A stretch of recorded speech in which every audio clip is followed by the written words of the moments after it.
Hello, my friends. I hope you're doing well today. Welcome back to an exclusive episode of our Nuclear Revenge. Today, we've got 2 intense stories lined up for you. First up, today's story comes from a subscriber who emailed me, asking me to read his story.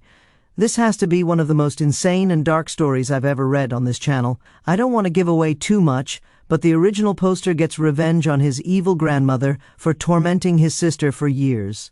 I'm still a little shaken up from reading this because I'm not sure if the original poster sent me a confession, but it's pretty intense. Then we have another long story where the original poster gets revenge on his girlfriend, who cheated on him not once but twice.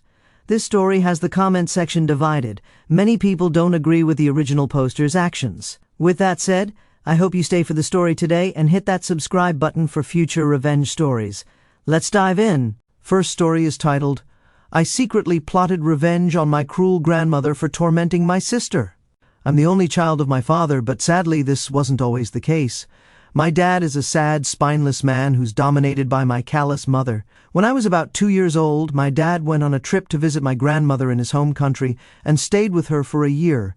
He stayed that long because she had a tumor and had to undergo several operations over the span of that year. During this time, my dad became a regular customer of a woman he particularly liked, and inevitably, she became pregnant. As soon as she gave birth, she went to my grandmother's house, left the baby girl on their doorstep and took off. She disappeared, became a ghost, and my father was unable to find her anywhere. My grandmother called my mother to tell her what happened, and hell hath no fury like a woman scorned. My mother ordered my dad to throw my baby sister into the dumpster and act as if she never existed because she was born from, in her words, filth. My dad contemplated doing this, but somehow his fatherly conscience, or what little he had of it, took hold and he couldn't throw her away. Instead, he convinced my grandmother to keep her and raise her, supposedly so she could take care of my grandmother when she grew up. In reality, this meant, "Here, Mom, raise your own servant." My grandmother was thrilled at the idea of having someone at her beck and call, never having to lift a finger. Sadly, this was the most humane solution my dad could come up with. When I got a little older, I met my sister while visiting my grandmother, and we grew really close. She actually looked a lot like me, so there was no doubt whatsoever that she was my sister. However, her living conditions were horrific. It nearly broke my heart to see how little my grandmother fed her. She was just skin and bones. You could see the hollows of her cheeks and eyes, and her skin was always a sickly gray color. Her clothes were practically rags, never enough layers to keep warm, and she was always cold to the touch, no matter where she went. She never complained, though, out of fear of my grandmother's wrath. She wasn't even allowed to comb her hair. It was always tied back, but looked like a mess of knots and was constantly filthy. My grandmother forbade her from using any of her combs and rarely let her bathe, yet always complained about how bad she smelled. I did what I could by saving up money and sending it to my sister, hoping she could buy herself some food or clothes. But my grandmother eventually figured it out and started taking the money for herself. My sister wasn't allowed a basic education, wasn't permitted to go to school or make friends, and was locked inside my grandmother's house all the time. She never saw a doctor unless she was so ill that she couldn't get up. When my sister was 14 years old, she confided in me that she had been harboring thoughts of taking her own life because she couldn't imagine a good future for herself. She believed my dad would just marry her off to some terrible family as soon as my grandmother died, treating her like a bag of rice for trade or something. In the summer of 2004, my sister had a huge fight with my grandmother. She ended up holding a bottle of pills and threatened to swallow them all. My grandmother, that heartless woman, laughed at her, told her to go to her room and dared her to go through with it. My little sister did. She lived a horrible life and died in her bedroom, alone and miserable. At first, my parents told me it was all an accident. I wasn't there, so how would I know otherwise? But then I overheard them whispering about it, discussing the little details about how my grandmother neglected to call an ambulance when she found my sister convulsing on the floor. After all this, my dad showed he didn't even care about my sister. I was disgusted with both him and my mother. My anger toward them grew, especially when I heard them on the phone with my grandmother, talking about how awful my sister was, how useless she was, and how difficult she made everything for my grandmother, even after her death. I started to fantasize about getting revenge for her, imagining ways to make them as miserable as they made her. But they were only fantasies, daydreams, really. I spent most of my days daydreaming about confronting them harshly while they slept, but I couldn't do anything without getting myself into trouble. Then, one day, amidst all my dreaming, I realized I could at least do something to the horrific woman I called my grandmother. That waste of a human being who made life so desolate for one poor girl. In December of that year, I booked a flight to visit my grandmother, with a return trip just before the new year to make it back to celebrate with my friends. I told my parents that a friend was going to pick me up from the airport and that I'd stay with him for a few days before coming home. I then called said friend and told him I was secretly seeing a girl and asked him to cover for me if my parents asked about me, keeping him completely in the dark. He agreed. I flew to my dad's home country and stayed with my grandmother for about 2 weeks, struggling to keep my composure while I was there. She was very old at this point and relied on an oxygen tank to breathe since her lungs couldn't effectively absorb oxygen from the air. She also wore a small watch with an alarm to remind her to change the tank or check its level. She complained a lot too about having to do things on her own, saying that if my sister hadn't been so useless and foolish enough to swallow a bottle of pills, she'd still be around to assist her. It took immense effort not to respond to my grandmother's remarks. At the end of the 2 weeks, I made a big show of leaving for the airport, making noise so the neighbors would see me leave. I had to hide my disgust as I kissed my grandmother goodbye before calling a taxi. I had the taxi take me directly to the airport and ensured the driver saw me enter the building. I even had someone take a picture of me standing at the gate, but I didn't check in for a flight. Instead, I turned around and left the airport. I took a cab to a nearby hotel, dropped my bag off in the room, changed my clothes, and took another cab to a few blocks away from my grandmother's apartment. I walked there, keeping to the shadows. It was 2 a.m, and I was as silent as possible as I moved through the apartment halls. This was an old building with no security cameras outside or inside, but I kept my hood up and my head down. She had given me a spare key during my stay, and I kept it for this purpose. I unlocked the door, crept into the apartment, and snuck into her bedroom. She was asleep, of course, hooked up to her oxygen tank. Over the course of my stay, I had learned that my grandmother took sleeping pills with her vitamins. I took the liberty of swapping some of her pills for extra sleeping pills for this particular night. In case you're wondering, no, she didn't check when she took them. I also swapped the contents of some pill cases so they still looked like her usual medication. Because she took extra sleeping pills, she wasn't waking up when I entered her room, but I took no risks. I went to her oxygen tank, detached her breathing tube, and opened the release valve, letting the oxygen empty from the full tank before reconnecting the tube. Afterward, I cleared the alarm on her watch so it wouldn't ring and risk waking her. My heart pounded the entire time, so loud in my ears that I was scared the sound alone might wake her. When I finished, I stood there for a bit, staring at my grandmother. Guilt started to set in. Was I really going to do this? She looked like a frail, helpless old woman, but I reminded myself, repeating my sister's name in my head again and again. Soon the rage returned. She treated my sister like a slave her entire life, made her miserable, made her life unbearable. I was doing this for my sister. Afterward, I replaced the spare key in the drawer where it belonged and quietly snuck out, locking the door behind me. My hands shook the entire time as I walked away from her apartment for an hour, constantly checking behind me to see if anyone was following. I eventually took a cab back to my hotel and curled up on the bed. I thought about my sister and what I had just done, and I cried. I cried myself to sleep. Whether it was guilt or relief I couldn't tell you, but I felt complete. There was a fear that maybe I hadn't done it right, that she might have woken up, realized she was suffocating, and fixed it, but I was certain I made no mistakes.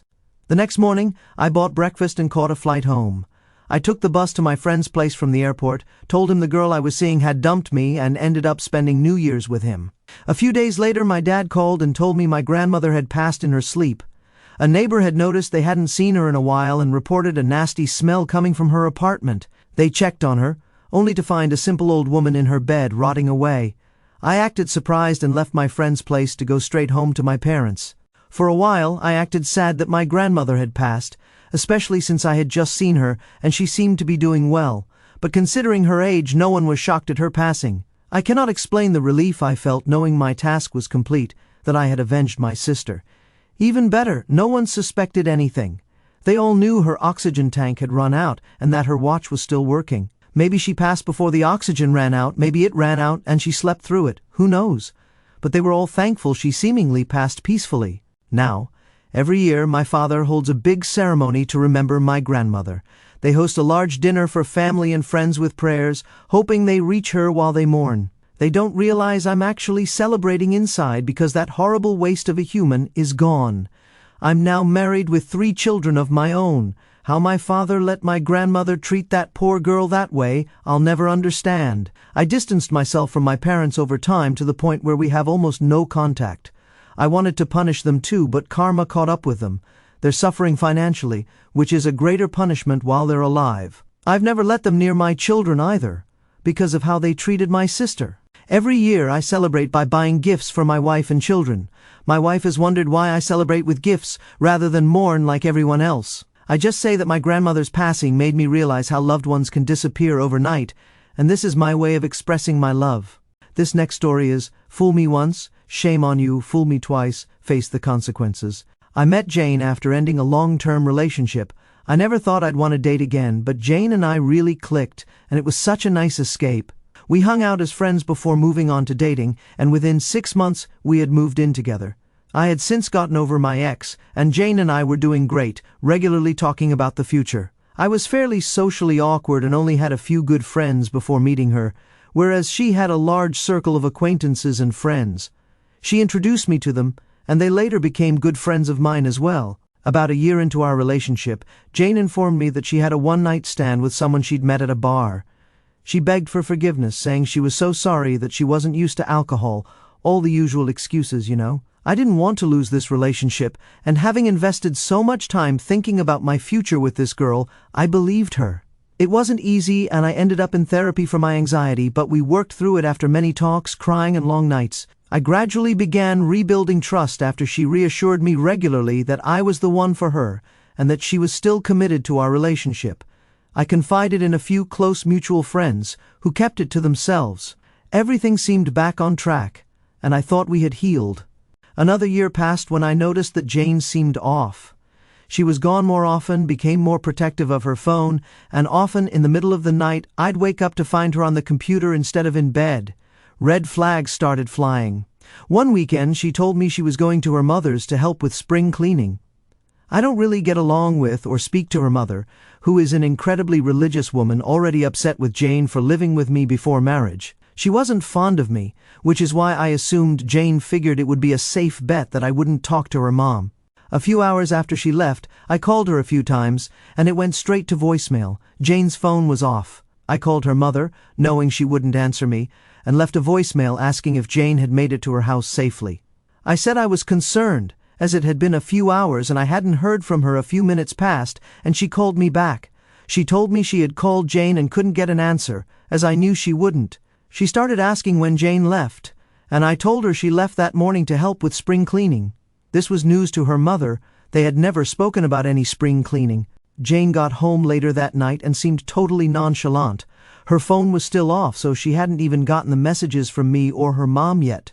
Perfect. I asked her how her day went, and she told me how much she hated dusting, as there was so much dust on top of the cabinets, and how they had to carry stuff down to the basement, saying an elevator would have been nice. All that good stuff. I then let her know that I was aware she hadn't been to her mom's. Long story short, she admitted to cheating on me again. It all came out that she had essentially been cheating on me since I forgave her the first time. I was shocked. She knew I was dealing with anxiety and insecurity after the first time, and she constantly reassured me that it would never happen again, that I was the only one for her. We had even talked about buying a place and living happily ever after. Meanwhile, she was messing around with the same guy, and had met up with him every so often for quick encounters during the day. I basically shut down entirely and went to stay with a friend, telling Jane it was over.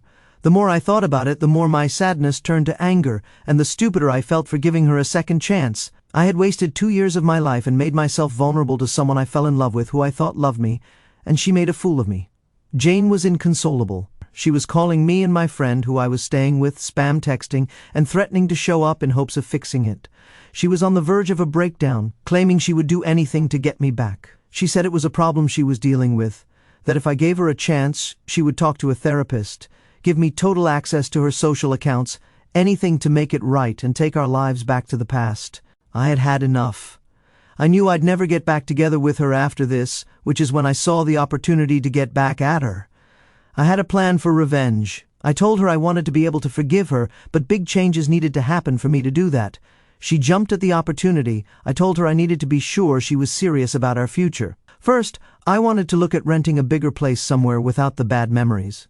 I wanted to start fresh, and she agreed. We were on a month-to-month lease, so I gave my landlord notice and asked her to go through the process of securing us a new lease elsewhere. I then told her that if we were going to learn to trust again, I wanted to start taking leaps toward an engagement. The first step would be a joint bank account to prove to her that I still trusted her with finances, to which she agreed. I deposited a few $100s into the account.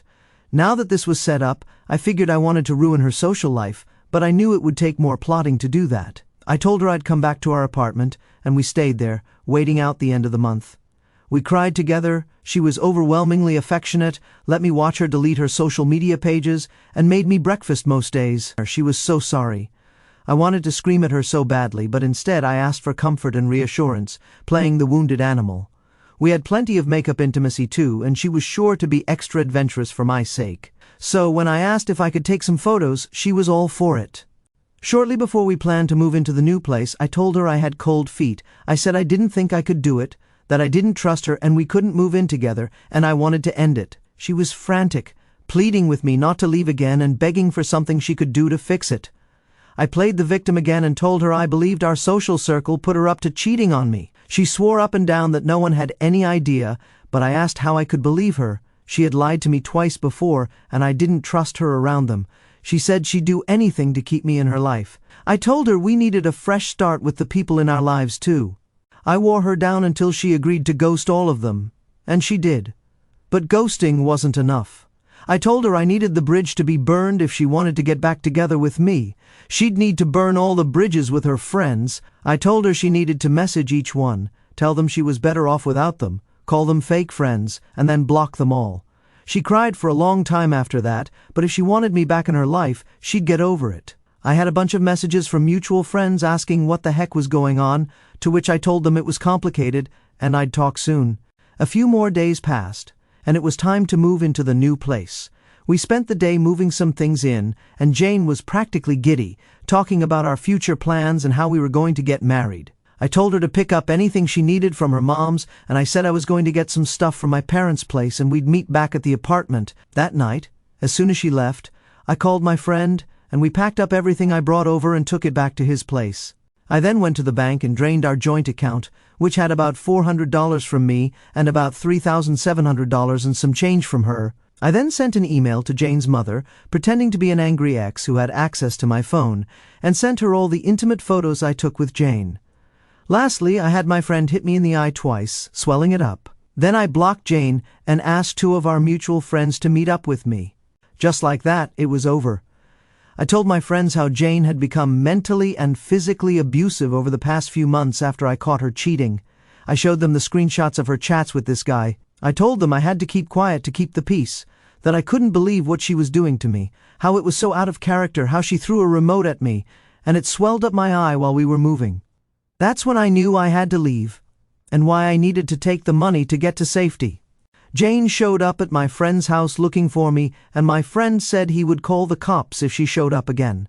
While I hid upstairs, I heard how she frantically tried to find me to figure out what was happening, but no one would talk to her. Word spread quickly in our circle of friends about her abuse, and she even reached out to the friends she had burned bridges with to try to make amends, but it was too late. Everyone hated her. Jane's very religious mother had also disowned her, saying she would pray for her and cutting her off financially for living an unhealthy lifestyle.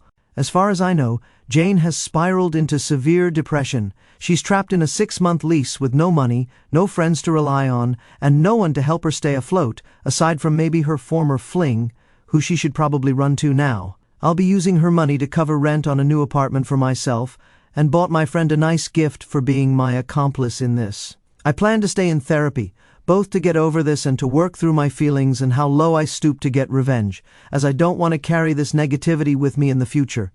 After that, I plan to relearn how to be single and enjoy life on my own with the friends I inherited to keep me company. Guys, this story is absolutely absurd. Going through the comments of the post, many people say the punishment does not fit the crime and that it's way overkill. A lot of people say the original poster basically decimated this girl's life in a very manipulative and twisted way, and that he's in the wrong for it. But with that said, the revenge is pretty nuclear, and many would also agree that it dips into supernova levels of revenge. Before you leave your comments on what you think, the original poster does have an edit where he defends himself, so hold your thumbs and fingers for just a little bit longer. His edit reads, "Before anyone forgets what sub they're in, I know this was a messed up thing to do, but I'm okay with that. No, I do not agree that this brings me to her level. Screwing over someone who trusted you, who never did anything to break your trust, is not the same as getting revenge on someone who screwed you over. Coming to this sub and complaining about people's morals is like going to drug subreddits and lecturing people on the dangers of drugs. And this is my opinion about this story. Story 1. I secretly plotted revenge on my cruel grandmother for tormenting my sister. This story is a gut-wrenching tale of neglect, cruelty, and a deeply personal quest for justice. I feel a mix of heartbreak and anger reading about the sister's life, treated as less than human by her own grandmother and abandoned by her parents. The way she was starved, denied education, and driven to despair is horrific, and it's no surprise it left such a deep scar on you. Your rage towards your grandmother, father, and mother feels raw and justified. They failed your sister at every turn. The decision to take action against your grandmother is chilling, and I can sense the internal conflict you faced, balancing guilt with the need to avenge your sister's suffering. While I can't condone taking a life, I understand the overwhelming drive to make someone pay for such cruelty. The way you describe celebrating her passing quietly while others mourn shows how deeply this affected you, and it's poignant how you channel that pain into protecting your own family. Cutting ties with your parents and shielding your children from them feels like a necessary boundary to break the cycle of toxicity. This story is a stark reminder of how neglect and cruelty can ripple through a family, and your resolve to honor your sister's memory through love for your own kids is a bittersweet redemption. Story 2. Fool me once, shame on you. Fool me twice, face the consequences. This story is a masterclass in calculated revenge, and I'm torn between admiring the cunning and feeling uneasy about the lengths you went to. Jane's repeated betrayal is infuriating. Cheating once is bad enough, but continuing to deceive you while you are in therapy, grappling with anxiety, is next-level callousness. Your pain and humiliation are palpable, and it's no wonder you snapped after giving her a second chance only to be played again. The way you orchestrated her downfall, manipulating her into isolating herself, draining the joint account, and exposing her to her religious mother, was ruthless and meticulously planned. I can't help but feel a twinge of satisfaction at how you turned the tables, especially knowing she's now facing the consequences of her actions with no support system. That said, the physical aspect of having your friend hit you to sell the abuse story feels like crossing a line into moral grayness. It's a stark reminder of how far betrayal can push someone. Your choice to stay in therapy to process this shows self-awareness, and I respect your intent to move forward without carrying that darkness. This story highlights the devastating impact of broken trust and the dangerous allure of revenge when someone's been pushed too far. Guys, leave a comment on what you think of the story. Was the original poster in the right for doing this to his ex? Did she deserve it for cheating on him twice? My friends, that brings us to another end of our Nuclear Revenge. If you enjoyed this story, be sure to check out the last episode if you missed it, where a minister gets the original poster kicked out of the church, and he comes back with revenge that exposes the minister for having an affair. Check it out if you haven't already, and I'll see you guys in the next one.